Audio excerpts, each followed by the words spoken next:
Hello everyone, అందరూ ఎలా ఉన్నారు? అయితే అందరికీ ముందుగా సంక్రాంతి శుభాకాంక్షలు. అందరూ బాగా ఎంజాయ్ చేస్తున్నారు కదా?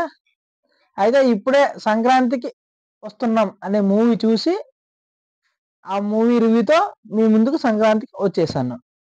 ఆ రివ్యూ తెలుసుకునే ముందు మన ఛానల్ సబ్స్క్రైబ్ చేసుకొని లైక్ చేయండి. Coming to the story line, మన వెంకీ మామ ఒక రిటైర్డ్ కాప్ పెళ్లి చేసుకుంటాడు. చాలా హ్యాపీగా సాగుతున్న లైఫ్ లోకి ఒక కేసు పని మీద తన ఎక్స్ గర్ల్ ఫ్రెండ్ వస్తుంది.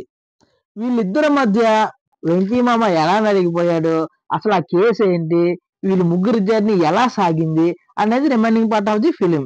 Coming to the positives, Venky మామ తన స్ట్రాంగ్ జోన్ లో సినిమాని డామినేట్ చేశాడు. ఆఫ్టర్ ఏ లాంగ్ టైం తన ఎక్స్ప్రెషన్స్ అండ్ కామెడీ టైమింగ్స్ తో కుమ్మేశారు. ఎస్పెషల్లీ ఇంటర్వెల్ అండ్ క్లైమాక్స్ లో డిఫరెంట్ ఎమోషన్స్ తో చాలా బాగా చేశారు. Anil Ravipudi dialogues and directions అనేది మేజర్ హైలైట్. చాలా సీన్స్ లో డైలాగ్స్ ఓరియంటెడ్ గా రాసుకున్నారు. వాటిని చాలా వరకు రైట్ ప్లేసెస్ లో ల్యాండ్ చేయడం వల్ల అలాంటి సీన్స్ అనేవి చాలా వర్కౌట్ అయ్యాయి. కొన్ని కామెడీ సీన్స్ అయితే చాలా పేలాయి. ఎస్పెషల్లీ ఫస్ట్ హాఫ్ లో ఓటీటీ సీన్ ఉంది. ఆ సీన్ కి అయితే పగలబడి అవడం పక్కా గ్యారంటీ. అదేవిధంగా మీమ్స్ యొక్క బీజిఎం అండ్ సాంగ్స్ ఇంకో plus point. Aishwarya Rajesh and Meenakshi గారు కూడా పర్ఫార్మెన్స్ చాలా బాగా చేశారు.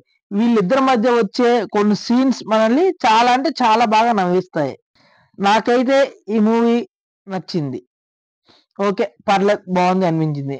మీరు ఈ మూవీ చూస్తుంటే మీకు ఎలా అనిపించింది అనేది కామెంట్ చేయండి, లైక్ చేయండి. Thank you friends.